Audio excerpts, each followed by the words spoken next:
Have you ever noticed how, no matter how hard you try to ignore certain feelings or memories, they always find a way to come back? Sometimes it's a thought that pops up in the middle of the night, an unexplained anxiety, or that feeling that something inside you is begging for attention. Running away seems easier. We keep our minds busy, distract ourselves, pretend everything's fine. But what we avoid doesn't disappear. On the contrary, it grows in silence, waiting for the right moment to remind us it's still there. Life has a subtle way of leading us to what we need to see. And almost always, what we're most afraid to look at is what holds the key to our true strength. It's at this meeting point with our shadows that transformation happens. We all carry something we'd rather not look at. It could be a conversation we've postponed out of fear of conflict, like that pending discussion with a sibling about unresolved family issues, or the conversation about boundaries with a boss who constantly crosses your limits. Maybe it's a memory that causes pain, or a decision we pretend doesn't exist, like the relationship we know needs to end, or the career change that's been put off for years. Running away seems easier at first. It's like pushing a heavy box into a corner of the house and closing the door, hoping it'll disappear on its own. But over time, we realize that box isn't just still there. It's getting harder and harder to ignore.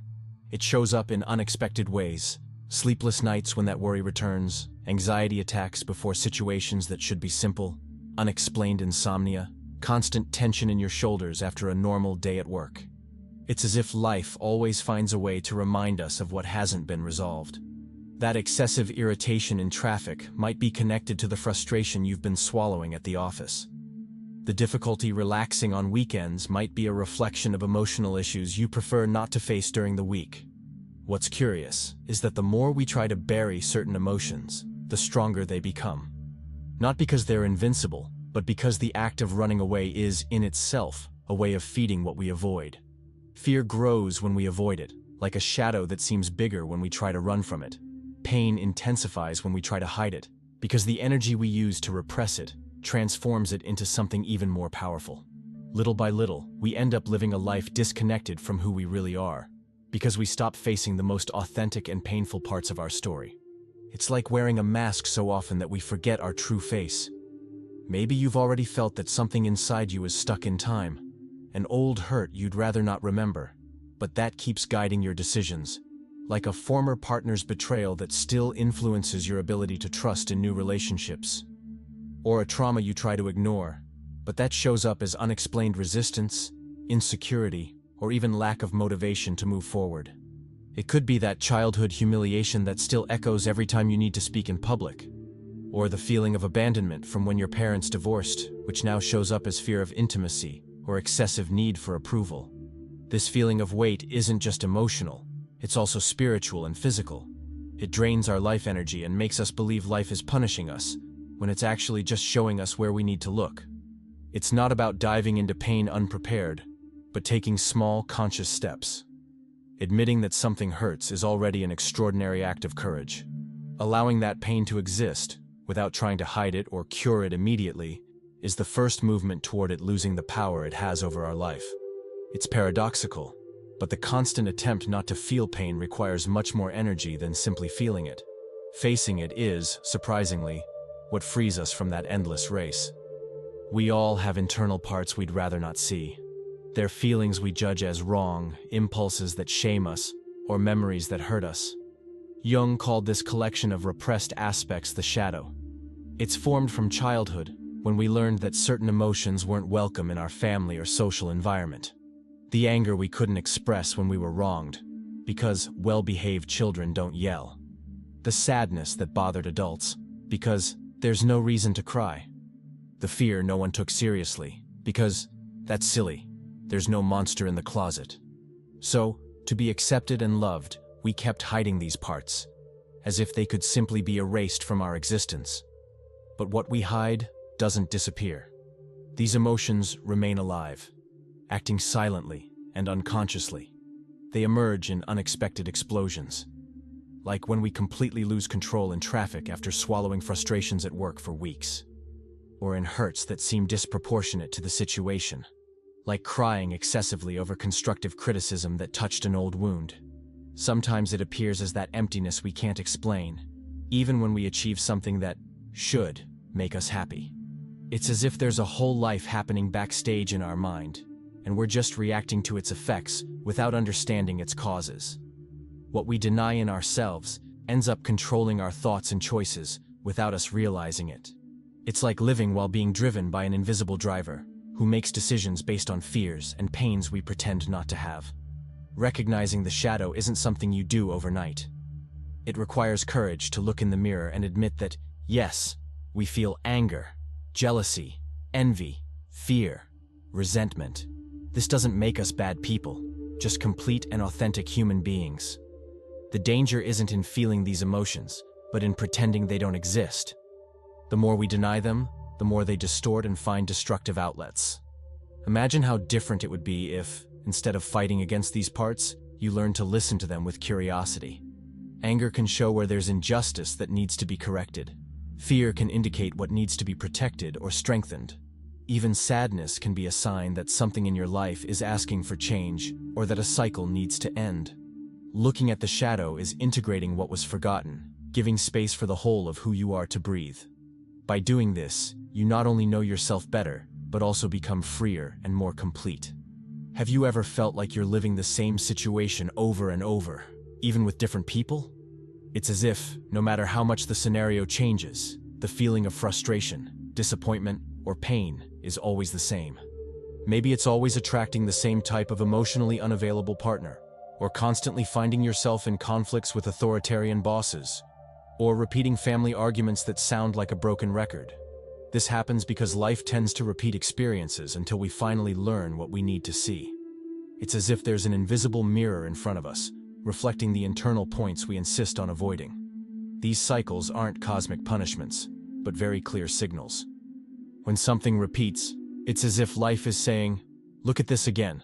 There's something here you still haven't understood." Sometimes it's an emotional pattern inherited from childhood, a fear of abandonment that makes us choose people who confirm this belief, or a feeling of rejection that leads us to behave in ways that get us rejected, or a need for approval that makes us accept inadequate treatment. Other times, it's a poorly healed wound that continues influencing our choices and attracting similar situations, like an emotional magnet. While we don't recognize these patterns, it's as if we're trapped in a kind of invisible wheel, always returning to the same point. The feeling is frustrating. Why does this always happen to me? But the great secret lies in realizing that each repetition is a precious opportunity for change. Instead of asking, "Why does this always happen to me?" try questioning, "What is this situation trying to teach me?" Or, "What part of me is being activated here?" When we make this shift in perspective, pain begins to gain new meaning. Disappointment becomes an alert for something that needs to be healed, not just a reason for suffering. Just like in alchemy, which transforms raw metals into gold, we're invited to transform these repetitive experiences into deep self-knowledge. Situations repeat not because the universe wants to hurt us, but because it wants to strengthen us and show us where we still need to grow. When we learn the lesson, the cycle breaks naturally. What once seemed like a burden becomes a turning point, a milestone in our growth journey. We often believe that avoiding pain is the best way to protect ourselves. We run from conversations that might be uncomfortable, like setting boundaries with invasive family members. We postpone decisions that require courage, like leaving a job that makes us sick or ending a relationship that's already dead. We hide feelings because we're afraid of what they might cause, both in us and in others. At first, this escape seems like relief. It's like taking a painkiller for deep pain. For a moment, it seems like the problem disappeared. But over time, we realize it doesn't free us. It just traps us in a constant race. The attempt not to feel consumes immense energy and leaves us constantly on alert, as if we're always running from something that never stops following us. The painful truth is that the suffering that comes from running is usually greater and longer lasting than the suffering of facing reality. Repressed pain grows in silence, like an emotional infection. It transforms into chronic tension in the body, anxious thoughts that give us no peace, sleepless nights where the mind can't rest. The more we try to ignore it, the more it finds creative ways to get our attention. It could be through unexplained physical symptoms, panic attacks that come out of nowhere, or a constant feeling of dissatisfaction we can't name. Facing it, on the other hand, can be painful, but it's a process that actually liberates. It's like having necessary surgery. It hurts in the moment, but removes what was causing greater harm. It's like taking a weight off your back that you didn't even realize you'd been carrying for so long. When we finally stop to look at what we avoid, we realize it wasn't as unbearable as we imagined. Much of our fear is in the anticipation, in our imagination creating monsters bigger than reality. The real experience, however difficult it may be, always brings relief because it puts us in contact with truth. And truth, however harsh it may seem, has a healing power that fantasy can never offer. Facing doesn't mean diving into pain without care or protection. It means taking small, conscious steps toward what we fear, recognizing what we feel without judging ourselves or trying to change it immediately. This simple gesture already begins to dissolve the resistance that keeps the problem alive. It's like trying to hold your breath for too long. Sooner or later, we need to let the air out. When we choose to face it consciously, life begins to flow naturally again. In ancient tales and myths, there's always a monster or dragon protecting the most valuable treasure. This image perfectly symbolizes what we experience internally. Our greatest fears paradoxically guard the greatest gifts of our life. Behind every genuine fear lies a precious lesson, a dormant strength, or a part of us that needs to be discovered and integrated. It's as if fear were an ancestral guardian, testing our courage and determination before revealing what really matters. How many times have you stopped yourself from doing something important because you were afraid? Maybe it was a difficult but necessary conversation with someone you love, a dream that seemed too big for your current possibilities, or a decision that could completely change the course of your life. Fear paralyzes us because it makes us believe we're weak or inadequate. But actually, it only exists because there's something extraordinarily valuable on the other side. If there was nothing significant waiting for us, there would be no fear. It's precisely the importance of what's at stake that awakens this intense emotion. The woman who's afraid to end a toxic relationship might discover, on the other side of that fear, her deep capacity to value herself and her strength to rebuild life alone. The man who avoids confronting an authoritarian father might find, after that confrontation, his own voice and personal authority. The person who fears changing careers might discover talents and passions that have been dormant for years. When we face what we fear, we realize the monster wasn't as big as we imagined.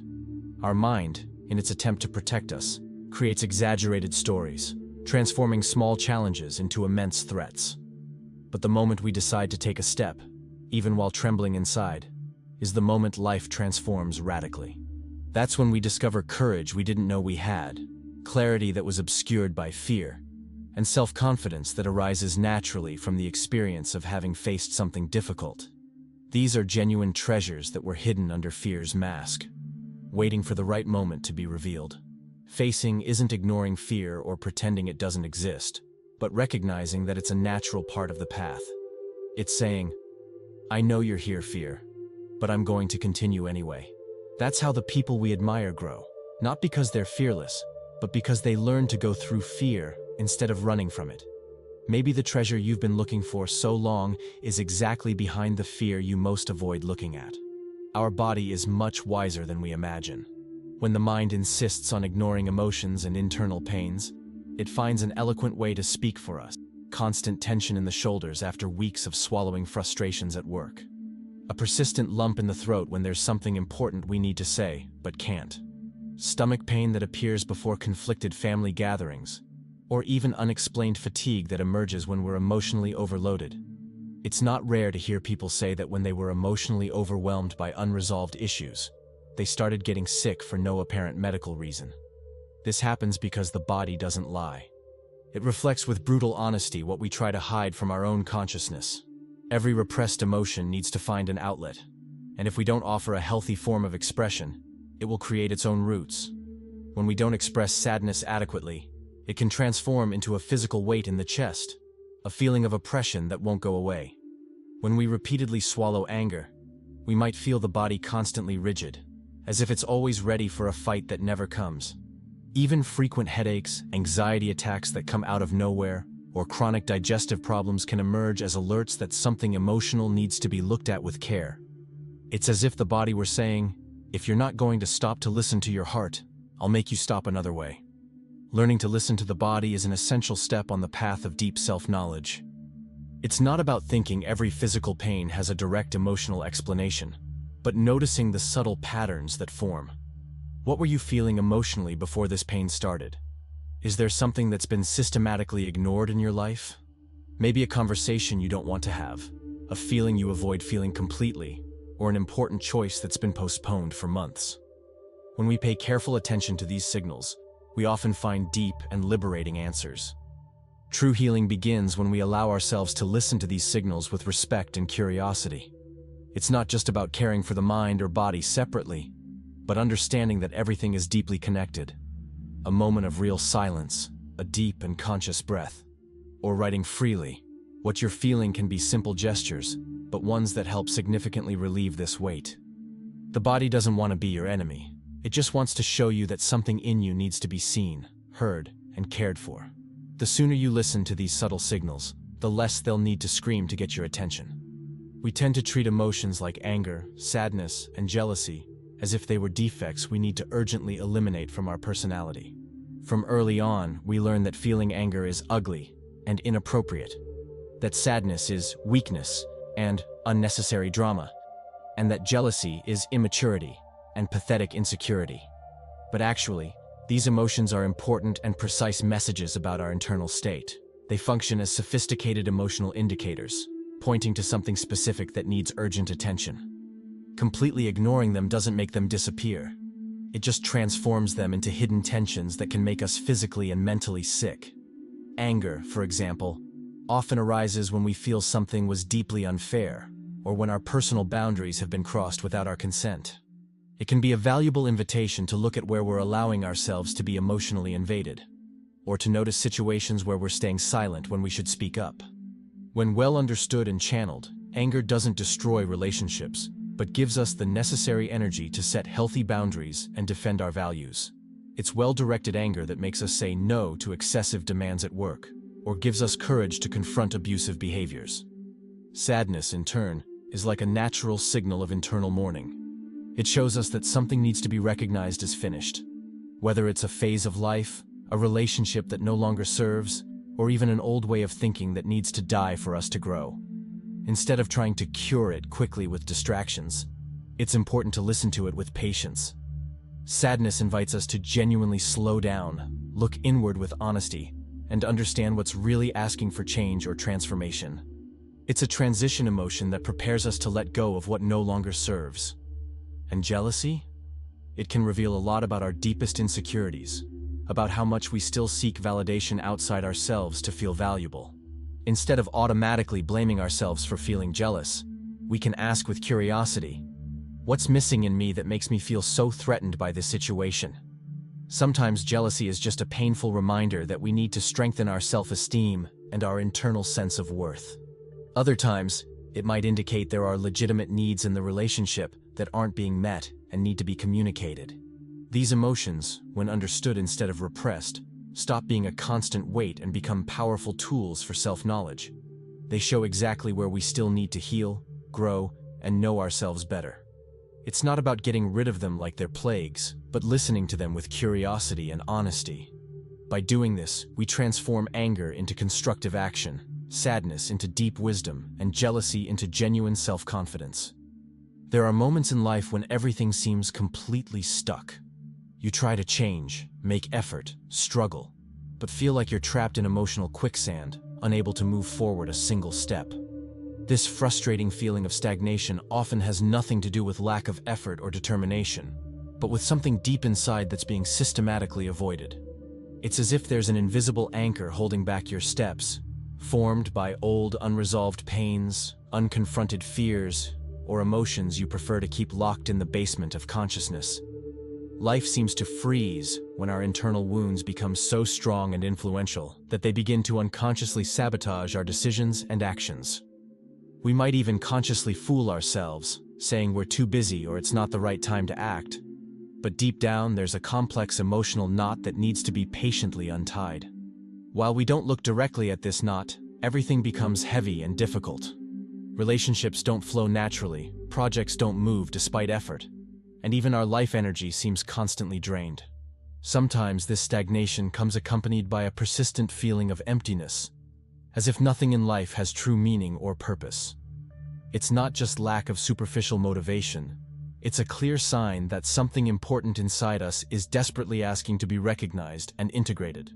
When we consistently refuse to hear this internal voice, life uses silence and paralysis as dramatic ways to get our attention. This freezing can be a disguised invitation to stop all external rushing, reflect deeply, and understand what's really happening at the deepest levels of our being. Freeing yourself from this frustrating state doesn't mean forcing immediate changes or pressuring yourself even more. It's, above all, a courageous choice to look at yourself with brutal honesty and compassion. Ask yourself, what inside me am I not facing? What am I avoiding feeling or recognizing? Maybe it's a deep fear of failure, an old guilt you've carried for years, a loss pain that was never adequately processed. When we give respectful attention to these neglected aspects, life gradually begins to unfreeze. It's as if suddenly things start moving with natural fluidity again, because the emotional anchor has been consciously released. This is the fundamental first step to recover the natural and dynamic flow of existence. There's a crucial moment in life when running simply doesn't work anymore. The pain won't go away no matter how much you distract yourself. Destructive patterns repeat regardless of environment. The body screams through symptoms that can no longer be ignored, and the soul asks for attention in increasingly dramatic ways. When we finally decide to stop running from this exhausting race and look directly at what scares us, something deeply transformative begins to happen. It's not that pain magically disappears immediately, but it stops being a threatening enemy and becomes a part of us that needs to be understood and integrated with care. It's like opening a window in a room that's been dark for too long. The darkness is still there, but light gradually begins to show shapes, paths, and possibilities that were completely invisible before. What seemed like terrifying chaos begins to make sense when illuminated by consciousness. The simple act of looking at our wounds with courage is an extraordinary gesture of self-love.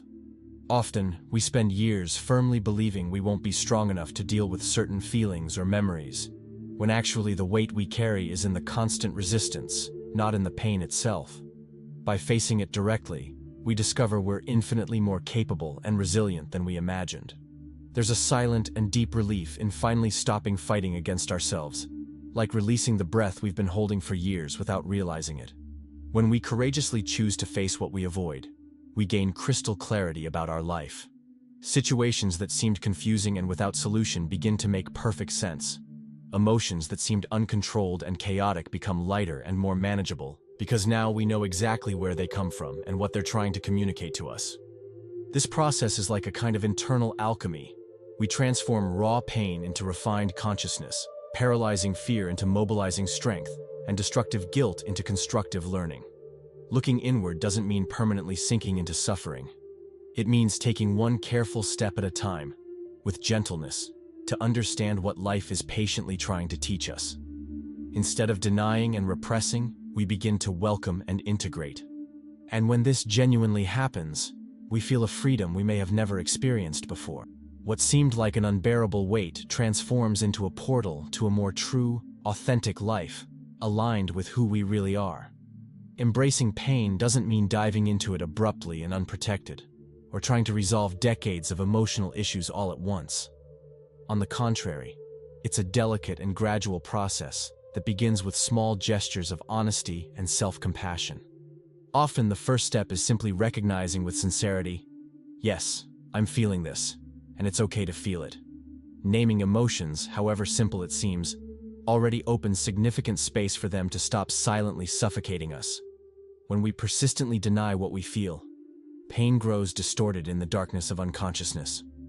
When we accept looking at it with curiosity, even for an instant, we begin to take away its destructive power. Writing freely is a particularly powerful form of emotional embrace. Putting on paper what's trapped and agitated inside us extraordinarily helps organize confusing thoughts and chaotic emotions, bringing clarity to what seemed like a maze with no exit. Try writing 3 complete pages about what you're feeling, without worrying about grammar, logic, or judgments. Let words flow without censorship. Another valuable way is talking with someone you absolutely trust, not necessarily to seek immediate solutions or advice, but to allow emotions to be seen, heard, and validated by another human being. Sometimes just saying out loud what we feel already brings unexpected and deep relief, as if the simple act of verbalizing took away part of the weight. It's also fundamental to allow yourself to feel, completely, and without paralyzing guilt. Crying when you need to cry, withdrawing for a while when necessary, or even feeling irritated is a natural part of the healing process. The problem isn't in feeling intense emotions, but in rigidly clinging to the idea that certain emotions are wrong or inappropriate. Emotional pain is a sign that something inside us needs to be cared for with attention. When we stop automatically judging what we feel, we begin to fundamentally transform our relationship with ourselves. Small daily steps can make an extraordinary difference.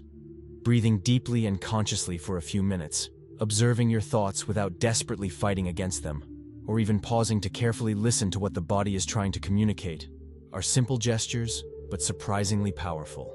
Each genuine act of presence is a solid brick in building your healing. There's no need for hurry or pressure. Real transformation happens when we learn to walk with ourselves with absolute gentleness, one conscious step at a time. When we finally decide to embrace our pains instead of rejecting them, something absolutely surprising happens. We begin to discover internal strengths we never imagined we possessed. It's as if, behind every fear and wound, there was a powerful energy stored for years, patiently waiting to be used constructively. For years, we might sincerely believe we're weak because we run from certain situations. But by courageously looking inward, we realize true courage was always there, just dormant, covered by thick layers of accumulated denial and fear. This strength that emerges isn't the same we see dramatized in movies, of invincible heroes who never feel fear.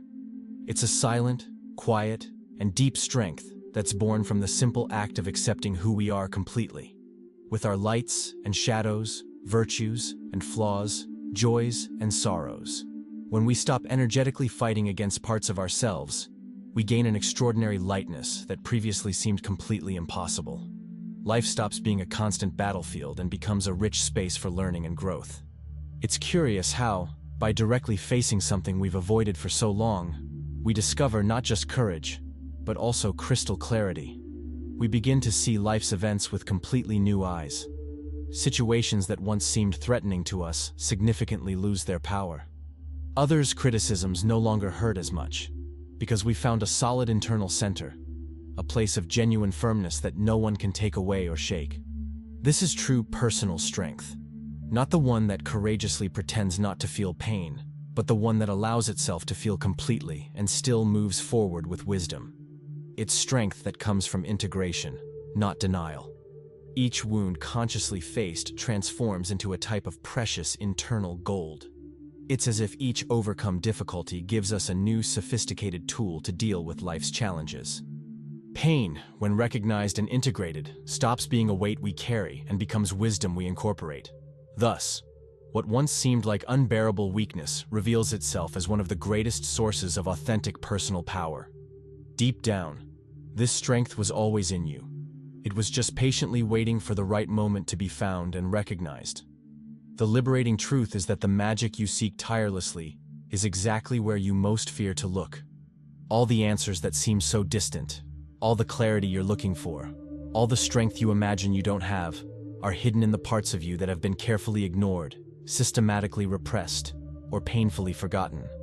When you courageously decide to embrace your most difficult emotions, face your deepest fears, and look inward with honesty, something deeply magical begins to happen. Life becomes significantly lighter. Not because external problems magically disappear, but because you learn to deal with them with much more consciousness, serenity, and wisdom. This path of transformation isn't about reaching impossible perfection, but about conquering authentic wholeness. About courageously accepting that we're made of light and shadow, moments of joy and periods of pain, successes and mistakes, strength and vulnerability.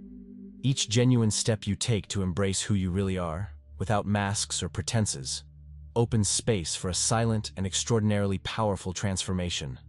There's no true and lasting change without this intimate and courageous encounter with what we avoid. It's exactly at this delicate point of contact with truth that the clarity we seek, the peace we long for, and the freedom we deserve are born.